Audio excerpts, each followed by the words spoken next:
మన్మోహన్ సింగ్ గారు ఉన్నంత కాలము వైజాగ్ స్టీల్ ప్లాంట్ కాపాడుకుంటూ వచ్చిన చరిత్ర.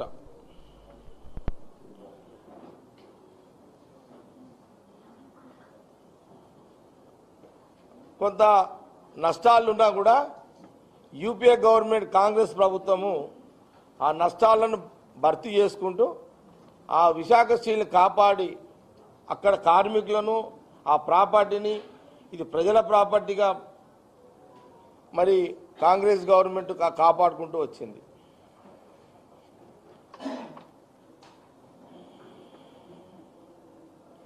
ఆనాడు 14,000 కోట్ల ఆస్తి విలువ ఈరోజు 2.5 లక్షల కోట్ల సంపద. ఈరోజు ఆ రోజు ఇందిరాగాంధీ గారు ఆంధ్రప్రదేశ్కి విశాఖ స్టీల్ ఆస్తి 14,000 కోట్లు అయితే ఈరోజు ప్రజెంట్ దాని ఆ యొక్క విశాఖ స్టీల్ ప్రాపర్టీ ప్రజల ఆస్తి దాని యొక్క విలువ ఈరోజు 2.5 లక్షల కోట్ల ఆస్తి. ఈరోజు దాని మీద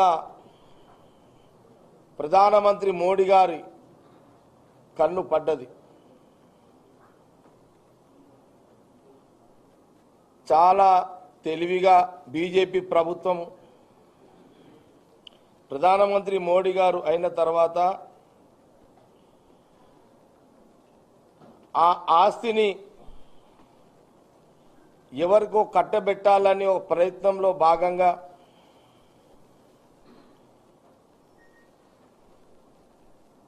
ఒక దురుద్దేశంతో వైజాగ్ స్టీల్ ప్లాంట్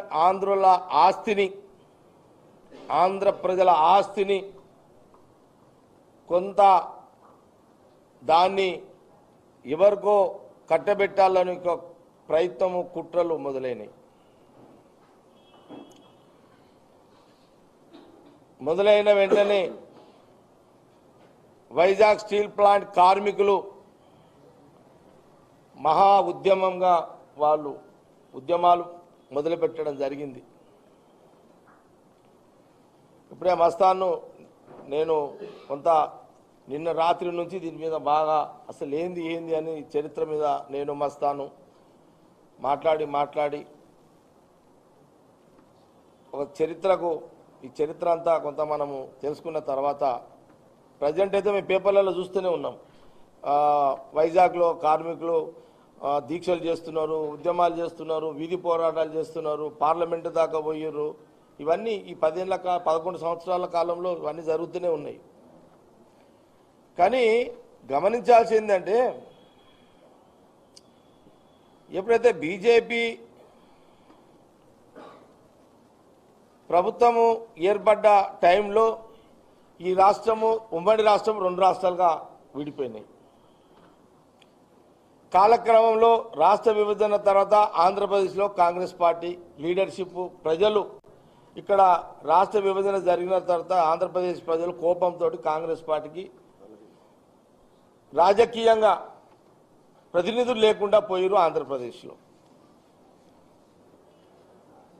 కార్యకర్తలే మిగిలిరు. మాకు ఆంధ్రప్రదేశ్లో కాంగ్రెస్ పార్టీకి మాకు ప్రజలు రాష్ట్రం ఇచ్చినందుకు కోపంలో కాంగ్రెస్ పార్టీకి ఓటు వేయడము బంద్ చేసి ఇక్కడ మాకు ఎమ్మెల్యేలు ఎంపీలు లేరు. ఆంధ్రప్రదేశ్లో రాష్ట్ర విభజన ఎవరున్నారా అంటే మొన్న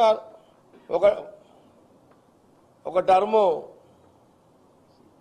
ఎవరు ఫస్ట్ టర్మ్ చంద్రబాబు నాయుడు గారు వచ్చారు, టీడీపీ చంద్రబాబు నాయుడు గారు వచ్చారు. సెకండ్ టైం మళ్ళీ వైఎస్ జగన్ గారు వచ్చారు. మళ్ళీ మూడోసారి చంద్రబాబు నాయుడు గారు వచ్చారు. ఆంధ్రప్రదేశ్ ప్రజలు బాగా ఆలోచన చేసుకోవాలని నేను ఈ సందర్భంగా తెలియజేస్తున్నాను. ఏంటంటే ఇచ్చిన కాంగ్రెస్గా స్టీల్ ప్లాంట్ ఇచ్చిన కాంగ్రెస్ పార్టీకి ఆంధ్రప్రదేశ్లో రాజకీయపరమైన ప్రజాప్రతినిధులు లేరు. పార్లమెంట్లో